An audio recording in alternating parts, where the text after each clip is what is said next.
नमस्कार साथियों, मैं ऋषभ सिंह राध्या एजुकेशन के ऑनलाइन प्लेटफॉर्म पे आपका हार्दिक स्वागत करता हूं। आज की जो क्लास है वो मुख्यतः होने वाली है नई व्याख्याता भर्ती 2026-27 के बारे में। दोस्तों, कल से माननीय शिक्षा मंत्री मदन दिलावर जी का जो एक बयान है वो वायरल हो रहा है, जिसके अंदर ये कहा गया है कि 32,000 पदों पर जो नई व्याख्याता भर्ती है इसके लिए जो प्रस्ताव है ना, वित्तीय स्वीकृति के लिए जो प्रस्ताव है वो वित्त विभाग में भेज दिया गया है। ध्यान से देखें भाई कि एक तो इस बात के पीछे कितनी सच्चाई है वो आज की क्लास में अपन डिस्कस करने वाले हैं कि 32,000 प्लस पदों पर क्या व्याख्याता भर्ती जो है वो नई व्याख्याता भर्ती आ सकती है, आयोजित हो सकती है।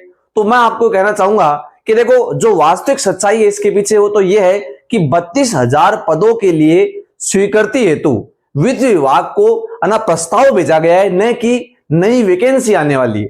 32,000 जो पद हैं उनके लिए प्रस्ताव भेजा गया है। अच्छा, अब ये 32,000 जो नए पद स्वीकृत हो जाएंगे, अगर होते हैं तो फिर उसमें से कितने पदों पर सरकार भर्ती निकालेगी, ये सरकार पे निर्भर करता है कि 32,000 में से कितने पदों पर सीधी भर्ती करवाई जाएगी।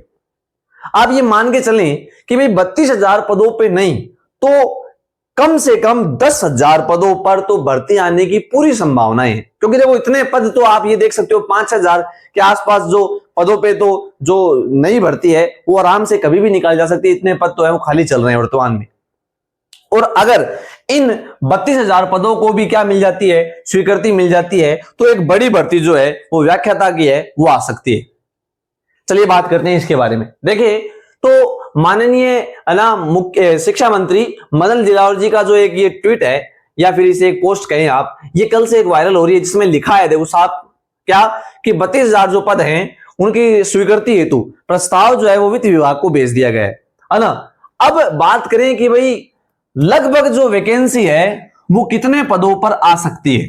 देखें तो देखो, अगर मैं ये कहूं कि भाई वर्तमान के खाली पद और अगर ये नए पद और स्वीकृत हो जाते हैं तो एक बहुत बड़ी वैकेंसी जो आज तक नहीं आई। देखो आज तक जो है वो 13,000 लगभग 13,000 पदों पर जो वैकेंसी है वो आ चुकी है 2016 के आसपास, ठीक है। और ये जो भर्ती है, अगर इस भर्ती की सच्चाई के बारे में बात करें तो लगभग ये भी भर्ती जो है वो 12 से और 13,000 पदों पे आ सकती है, 12 से 13,000 पदों पे। और ये सब कुछ डिपेंड करता है, देखो मैं तो आपको ये कहना चाहूंगा सरकार पे, क्योंकि जब आपको पता है पिछले बजट के अंदर है ना ये घोषणा हुई थी कि हम हर साल क्या करेंगे, भर्तियां निकालेंगे। अगर उस प्रस्ताव के ऊपर अगर सरकार आगे बढ़ती है तो देखो, अगर 12-13,000 पे एक बड़ी भर्ती ने निकालें तो हो सकता है कि भाई 2 भर्तियां निकाल दे छोटी छोटी 6-7,000 के आसपास पदों पर, एक इस साल आ जाए और एक अगले साल के अंत तक आ जाए, तो यह भी किया जा सकता है। या फिर एक संभावना ऐसी बनती है कि इस साल के अंत तक कोई वैकेंसी नहीं आई, अगले साल जो है अप्रैल मई के आसपास एक बड़ी भर्ती आ जाए, है ना, और जिसे जो है 2027 के अंत तक संपन्न करवा दिया जाए। तो ये 2 संभावनाएं बनती हैं। अब इसके पीछे सच्चाई क्या है, देखो ये तो सब है ना सरकार पे डिपेंड करता है। अलग अलग यूट्यूब चैनल पे आपको बताया कि ना मेरे साथी टीचर्स हैं वो अलग अलग बातें कह रहे हैं कि इतनी भर्ती आएगी, लेकिन इसके पीछे सीधी सच्चाई ये है कि इतने अधिक पदों पे भर्ती आना जो है वो असंभव है, क्योंकि ये तो प्रस्तावित पद हैं, यानी ये नए पद जो है वो सर्जित होंगे। अब कितने पे वैकेंसी आएगी ये सब जो मामला है वो गवर्नमेंट पे डिपेंड करता है। तो आप ये मान के चलें कि 12 से 13,000 पर नई व्याख्याता भर्ती जो है वो जल्द होने वाली है, ठीक है। अगर ये भर्ती आती है तो आप ये मान के चलें कि हर सब्जेक्ट के अंदर लगभग 1,000 प्लस पदों पे क्या आएगी, भर्ती आएगी। तो आप सबसे मैं यही कहना चाहूंगा कि देखो व्याख्याता भर्ती है, कोई छोटी मोटी वैकेंसी नहीं है ना। और गवर्नमेंट की तो कोई भी वैकेंसी हो लगभग 1.5 से 2 साल का टाइम लगता ही लगता है। तो आप अगर आज से इसकी तैयारी स्टार्ट कर देते हैं तो भाई व्याख्याता बनने का जो आपका सपना है वो जरूर पूरा हो सकता है, ठीक है। तो आप इस भर्ती को टारगेट कीजिए। और जो बच्चे जो अभी व्याख्याता भर्ती 2025 में संपन्न हुई है, जिसकी एग्जाम लगी है 2026 के अंदर, अगर उसमें कुछ अंकों से रह गए, देखो लगभग बच्चे जो हैं वो आप सबको बताया कि फर्स्ट जो पेपर है वो क्वालिफाई नहीं हो पा रहा है। लगभग 90% बच्चे जो ऐसे हैं जो तैयारी करने वाले हैं लेकिन उनका फर्स्ट पेपर जो है वो क्वालिफाई नहीं हो पा रहा है। तो मैं आपसे कहूंगा कि आप फर्स्ट पेपर पे जो है ना वो आप ज्यादा ध्यान दें। क्यों? क्योंकि जो फर्स्ट पेपर आपका क्लियर हो जाता है ना तो उसका एक अलग ही मोटिवेशन काम करता है। आज आज हम एक रणनीति बनाने वाले हैं, ध्यान से देखें कि हम वो जो फर्स्ट पेपर है उसके अंदर 40% जो मार्क्स है वो किस तरीके से लेके आए, किस तरीके से सब्जेक्ट में कितने क्या क्वेश्चन आते हैं। देखें, नई वैकेंसी की बात करें तो नई वैकेंसी की अपन ने अभी बात की है कि 32,000 पद जो है वो नए सृजित होने वाले हैं, जिसमें 12 से 13,000 पदों पर क्या आ सकती है, नई भर्ती आ सकती है। ठीक है, कितने पदों के ऊपर, 12 से 13,000। अब अगर फर्स्ट पेपर की बात करें तो फर्स्ट पेपर के अंदर देखो कौन कौन से सब्जेक्ट आते हैं। इतिहास आता है, गणित रीजनिंग आती है, इंग्लिश और हिंदी आती है, उसके बाद में साइंस आती है, और ये राजस्थान की ज्योग्राफी आती है, पॉलिटी आती है, साइकोलॉजी और मैनेजमेंट आता है, और साथ में क्या आता है, करंट आता है। कुल मिला के 75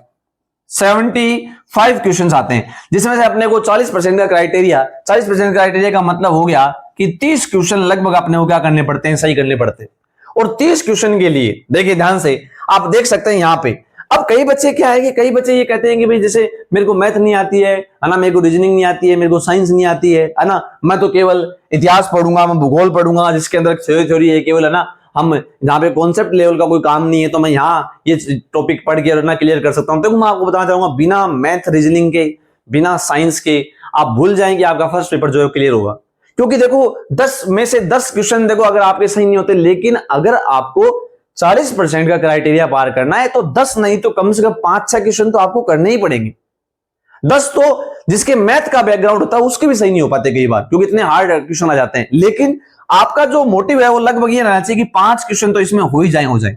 देखें, इतिहास में 10 क्वेश्चन आते हैं, गणित रीजनिंग में 5 और 5 आते हैं, इंग्लिश और हिंदी के अंदर 5-5 यानी 10 क्वेश्चन आते हैं, विज्ञान में 5 क्वेश्चन आते हैं, भूगोल में 5 क्वेश्चन आते हैं, पॉलिटी में 5 क्वेश्चन आते हैं, और साइकोलॉजी और मैनेजमेंट में 4+6 यानी 10 क्वेश्चन आते हैं, और करंट में कितने क्वेश्चन आते हैं, 10 क्वेश्चन आते हैं। तो ये क्राइटेरिया है, और अपने को 30 क्वेश्चन सही करने हैं। कितने करने, 30। तो इसलिए मैं आपको कहना चाहूंगा कि आप ये नहीं कि भाई देखो कई बच्चे ऐसा होता है गणित छोड़ देते हैं, है ना, इंग्लिश छोड़ देते हैं, इंग्लिश नहीं पढ़ेंगे, इंग्लिश छोड़ के चले जाएंगे। तो सब्जेक्ट को छोड़ने की बजाय देखो, ये आपको मैं ये कह दूं कि व्याख्याता भर्ती है तो एक बड़ी भर्ती है, बड़ी भर्ती होती है, बड़ी पोस्ट होती है ना। आप कोई भी सब्जेक्ट को छोड़ के और आप ये जो क्राइटेरिया इसे पास नहीं कर सकते। मेरा मानना ये है कि आप सारे सब्जेक्ट को कवर करो, उनके अंदर आप पूरे में से पूरे नहीं तो लगभग 60 से 70% जो मार्क्स है वो लाने की कोशिश करो।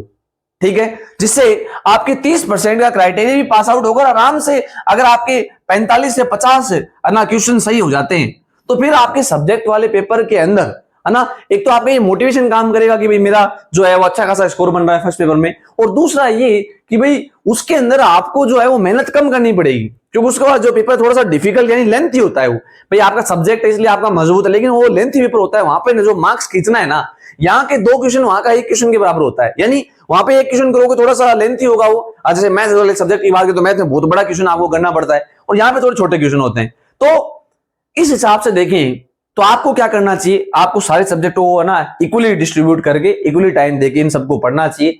और मैं सबको कहूंगा एक बड़ा मोटिवेशन आप लोगों के लिए कि जैसे ही ये पद स्वीकृत हो जाएंगे तो अब तक की सबसे बड़ी भर्ती आप लोगों का इंतजार कर रही है। 2027 में ये एक बड़ी भर्ती होने वाली है।